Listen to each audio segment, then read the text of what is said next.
In this video, I want to consider how trainers and coaches can use psychometric testing for the benefit of their business and, just as importantly, for the benefit of their clients. So I'm going to look at some of the psychometric tests that are available and how you can use the data collected from them to kind of boost your business and also to aid client retention.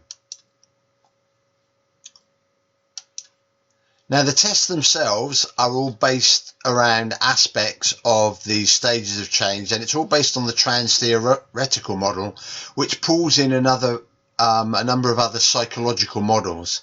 So I'm sure most of you will be familiar with the stages of change, the way clients go through pre-contemplation, contemplation, preparation, action, and maintenance. So ideally, as a trainer, we want a client that's in preparation stroke action. They can be borderline contemplation, and you can use motivational interviewing to move clients forward, and that's why we're providing the one-day workshop, because that is a real valuable skill to help a client psychologically progress, if you like. So amongst the psychometric tests that I'm offering trainers are the stages of change algorithm. This is a really simple little test that tests for what stage of change a client is in. And research shows that it's fairly accurate for a very simple test. It will tell you, it will give you a good idea of where a client is at.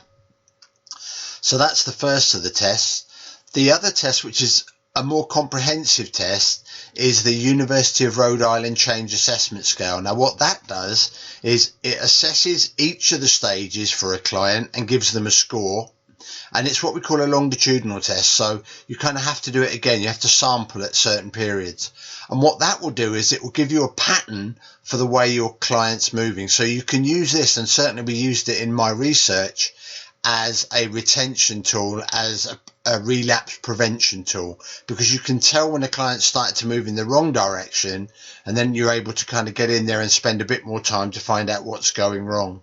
So both of those tools are really useful. Now, the next one, and in my research, it was used as a screening tool, and I've also used it in New Zealand research over there as a screening tool, is the Decisional Balance inventory. And Decisional Balance was proposed by Janice and Mann, and they basically said that people weigh up the pros and cons of doing something, and providing the pros outweigh the cons, they are likely to kind of go through with that behaviour. If you think back to the stages of change model, we had contemplation. Now, a contemplation, you would consider that decisional balance as even. So in other words, they can see lots of yeses, but they can see as many no's, so we're in balance. And so this questionnaire tells you where people are at. And I found that certainly when personal trainers took on clients and we did this test, using their scores, if we just let them carry on with the trainer, I could predict who would fail and who would succeed at weight loss. And so I use this now as a screening tool, and I found that people need a score of at least 30, and there needs to be a difference between the pro and con score of at least 10. Now, again, we can use this as a progress tool, because we can look at the measurements and check that scores are moving in the right direction. So again, another really good retention tool. Self-efficacy, you can almost think of this as self-confidence, but it's how much somebody believes that they kind of got the abilities, the skills to kind of be successful at any particular thing. And again, I use this as a screening tool because I found that you need a self-efficacy score of a certain level. So there's a threshold where if the client hasn't got that level of self-efficacy, they are quite liable to fail in the future. Now, again, this is a very good retention tool because all the research shows us that as clients progress through the stages, so as they move from contemplation, preparation, action, and so on, what you should see is it's a positive correlation in that self-efficacy should be increasing. So again, you can measure that, and it tells you how successful you are being with that client. So it's a measure for the client, but it's actually a measure for you as a trainer to say, yeah, I'm doing the right thing with this client, or no, that's not working. So this next slide, I'm going to show you some of the data from my actual doctoral research and kind of give you a feel for how you use these tests. Now, as you can see on the diagram here, if I move the cursor over onto there, right, there we go. The first quartile, this was the group that lost the most weight. So the dark blue there, you can see they started off their action score. So this is from the University of Rhode Island Change Assessment Scale. They had a quite high action score, but you can see it slowly increased and then it plateaued at about week 8. This was because this was done every 4 weeks. Now the more interesting score is if you look at the group that lost the least amount of weight, their action score wasn't as high. You can see it was very flat throughout and in actual fact started to drop away. So that's an indicator that things are not quite going in the right direction.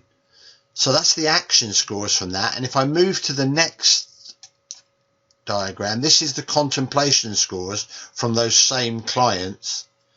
And you can see that generally the ones that lost the most weight, their contemplation score is going down, which is what we'd expect. And the trend in the group that lost the second amount of weight, if you like, because we grouped them by weight loss, was also going down. But again, the interesting group is the group that lost the least amount of weight and were least successful. Although their contemplation scores go down, you can see by week 8 they're starting to go back up again. And that's telling you this client is moving back towards contemplation. So there's an indicator there that this is not working. So that's kind of one way you can use these. So next I'll show you some of the decisional balance scores. And this is looking at the difference between the two scores, the pros and the cons. So how wide is the gap in that score? And you can see that at week 1, the mean was 17, but by week 12, it had gone up to 24. In other words, the gap had widened. And that DBI score was actually significantly correlated to the amount of weight loss. So again, it all ties together. And then the final test that I'm going to look at just briefly, because it's just really trying to give you an overview of how you might use it. You can see that the average WEL score at week 1 was 133. And you can see that by week 12, it had gone up to 152. And that WEL score significantly increased, and it's highly significant in this case, for those clients who completed the course. So again, the WEL score, very good indicator that your program is working and you're moving the client in the right direction. So in summary, all these tests can be kind of used to measure your client's progress. So it's another way of assessing your client, but now you're assessing the psychological process. So most trainers these days will assess exercise in some way. They do fitness tests, whatever it might be. They may be doing some type of nutritional assessment in terms of dietary intake, that type of thing. This is the missing bit of the puzzle. This is the psychological testing. This is what's going on in that client's head. Because what you don't want to do is lose the client, and what you also don't want to be doing is going through with things within your program that actually isn't working for the client, because they won't tell you. The first inkling you're going to get is maybe they just stop training with you or something like that. So by regularly psychometric testing, you can kind of get a feel for how you're doing as a trainer, are you doing the right thing, and how it's working for the client. Now I'm offering a number of packages. Basically, it's not expensive. You can add this and you can upsell it a bit as well if you want to add kind of £5 per client and make a couple of pounds from it. I don't have an issue with that, but the cost to the trainer is effectively £30 because you get tests for 10 clients. Now, when the clients do the tests, each of the tests will give them their results instantly on the screen, and they can also download a PDF if they want a hard copy of it. There's also the option for you as the trainer to receive an emailed copy of their results. So when the client completes a test, the results will be emailed to you directly. So then you can sit down with the client and go through them. And also you've got something for your records as to what's going on with that client. It's very useful as a screening tool. As I say, when I use it as a screening tool in the second part of my research and in the research we did in New Zealand, we got an 86% success rate with clients.